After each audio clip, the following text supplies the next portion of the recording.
We're talking about the way sound is used to create meaning in poetry. So first we have a few terms that are going to help us describe that. The first is euphony. That's when things sound harmonious. The sounds of the poem work together, the meaning of the poem relates to the sound, and it's pleasing to the ear. So for example, if you look at this song from a Shakespeare play, "Full fathom 5 thy father lies, of his bones are coral made. Those are pearls that were his eyes, nothing of him that doth fade, but doth suffer a sea change." Notice how there's a lot of those sounds, the F and S sounds, the F and sounds, that makes a sort of shushing sound like the ocean. And that fits for they're talking about someone who is drowning. So of course you expect a lot of euphony in Shakespeare. The opposite of euphony is cacophony. That's where the effect created is harsh and discordant. For example, in this poem, "The lanky hank of a she in the inn over there nearly killed me for asking the loan of a glass of beer." Now, obviously, this is someone ranting because the server at a bar will not give him free beer. So, of course, he's drunk and disorderly, and he's supposed to be speaking in a harsh, discordant effect. So the author has used these specific sounds. For example, the long A's, those hard K sounds, the sort of whiny ear sounds here at the end of the lines, to create that discordant effect. Onomatopoeia is surely a familiar term to you. Remember, that is representing something by a sound that sounds similar. This poem is full of onomatopoeic words like crash, neigh, and weep. If you actually think about it, there's actually a lot of sounds that are, or a lot of words we have that are onomatopoeic sounds. Things like whisper, which is meant to sound like a whisper, or sneeze even. So once you think about it and you look for these words that represent sounds, a lot of them do consist of onomatopoeia. Another way that poets use sounds is using alliteration. Alliteration is representation of consonant sounds in nearby words. There's a lot of alliteration here in this line by this line of the Jabberwocky. "'Twas brillig, and the slithy toves did gyre and gimble in the wabe. All mimsy were the borogoves, and the mome rats outgrabe." Notice how it's not just the same letter, but it has to be creating the same sound. For example, if the G's in here, these two words on the second line, are pronounced hard, gyre and gimble, then it's alliterative with brillig, borogoves, and outgrabe. But if they were pronounced with the soft G, gyre and gimble, like J, then they would not be the same sound. So even if they're the same letter, they would not be considered alliteration. Notice how there's several T's here, several B's, several M's as well. Very alliterative. Assonance is like alliteration, except instead of being consonant sounds, it's consonant sounds, it's vowel sounds. "The buzz saw snarled and rattled in the yard, and made dust and dropped stove lengths wood, and sweet-scented stuff when the breeze drew across it." So you have all these ah sounds. These are slightly different sounds. They're not exactly the same one, but they're very similar. So they're very close enough to be considered assonance here.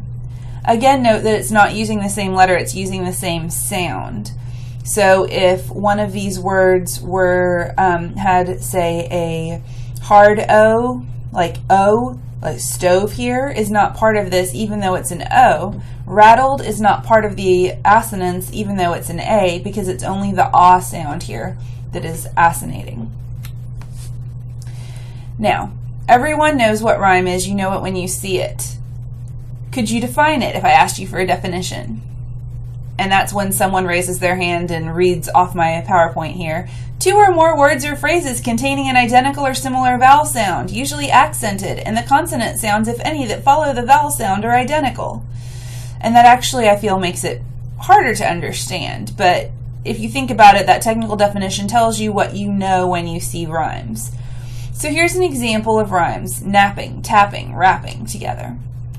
Now, there are different kinds of rhymes and different ways that rhymes can be used in a poem. So if it comes at the end of the line, like in this example, actually they're not at the end of the line here, lore and door here. Lore and door are at the end of the line, so those are end rhymes. Napping, tapping, and rapping are not all at the end. Those are interior rhyme because they come in the middle of the poetry. We also have a term called slant rhyme. That's when you have words or phrases that sound really similar but they don't quite rhyme.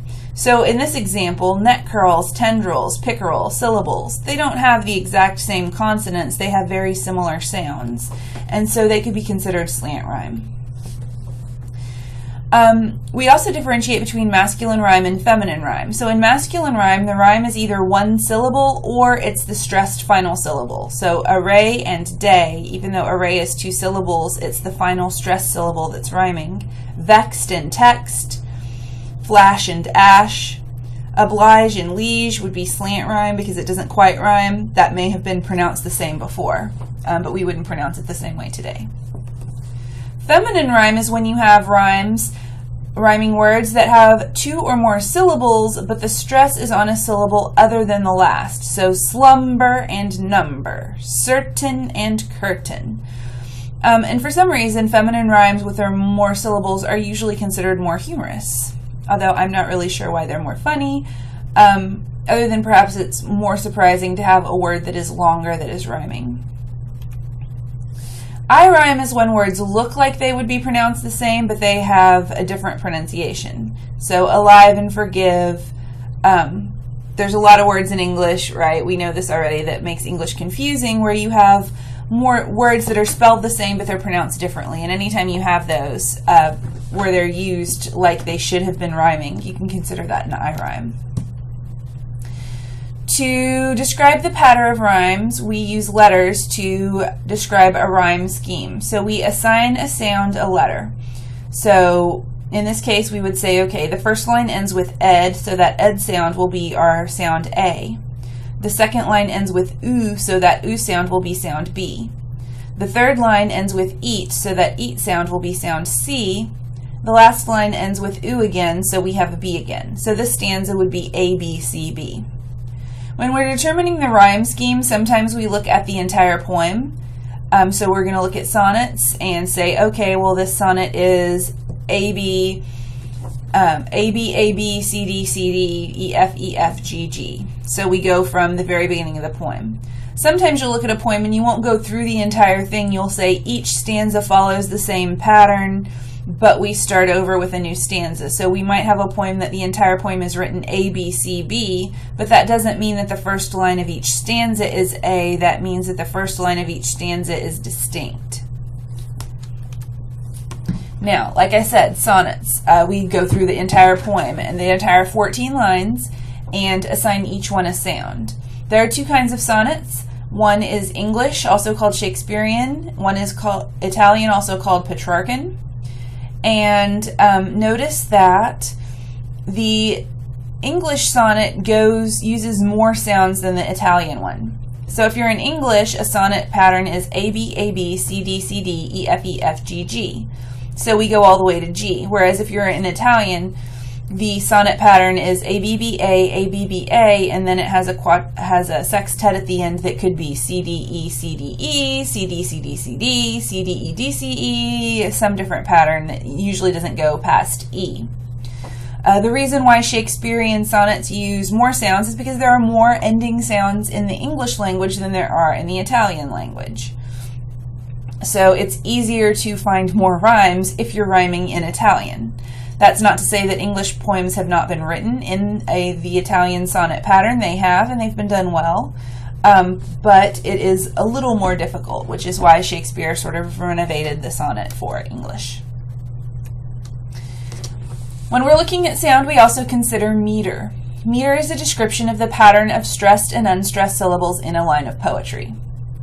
So when we are speaking, there are some syllables that we stress more than other syllables. When we look at a poem and we determine the meter and we mark the meter, that's called scansion. So we mark unstressed syllables with a breve, which is a little U, and stressed syllables with an accent, which is a sort of dash mark like this. So here's an example of scansion, and listen to the reading of this section. And you can, I'm going to exaggerate, but you can tell which syllables are stressed. Something there is that doesn't love a wall, that sends the frozen ground swell under it. and spills the upper boulders in the sun, and makes gaps even two can pass abreast. Now you'll notice, remember we talked about iambic pentameter, which would be unstressed, stressed, unstressed, stressed. And there are sections of this that are unstressed, stressed. For example, there is that doesn't love a wall, or that sends the frozen ground. If you, depending on how you pronounce that sends the frozen ground swell under it, which I would emphasize swell because it's a more important word. But as a whole, this is not iambic pentameter because it has lots of places where there are two unstressed syllables in a row, two stressed syllables in a row, different numbers of syllables there. And we can, once we make this mark, then we can look at our pattern and we can say, oh, this is pretty consistently unstressed, stressed, or stressed, unstressed, or unstressed, unstressed, stressed, repeated, whatever we're seeing. All right. Scansion is difficult for most students, and here are some ways to solve some problems that you have with scansion. So one of the problems is that it's a binary system. You either mark a syllable as stressed or unstressed. Now, if you are actually saying something, we don't either stress or unstress words. We have different levels of stress. So it's really like on a scale of, let's say, 1 to 10. I'm sure that you could get more specific than that. But there's a scale of, say, 1 to 10. So try to think of it as averaging things. So it can either be a 0.1 stress or a 0.9 stress or a 0.7 stress, but we want to use a binary system, so we just have to average it. So if it's about a 0.3 stress, then we're going to go with unstressed because that would average to 0. If it's about a 0.8 stress, well, we're going to go with stressed because that's closer to 1. So try to think of it like that. You don't want to necessarily, there might be, you say, well, this syllable is more stressed than this other one, but I think they're both stressed. So try to divide it into a binary system like that. You want to consider it either mostly stressed or mostly unstressed. Now, sometimes you come into the problem that the way you read a poem could be different depending on what you're stressing. Did you want to walk with me? Or did you want to walk with me? So sometimes there's a question as to how words could be read. That's not actually as common as you might think, but it is something that does happen occasionally. So you could say, well, this could be read in, say, iambic pentameter, or it could not be, or, it will depend on how you're reading it. So here are some ways to solve some of your problems. One is that the subject, object, and verb of a sentence will almost always contain at least one stress. Another is that articles and prepositions, so the, a, in, at, etc., are usually not stressed. If you have a two-syllable word, and most of the time this is going to be an ing verb or something like that, prefixes and suffixes are not stressed.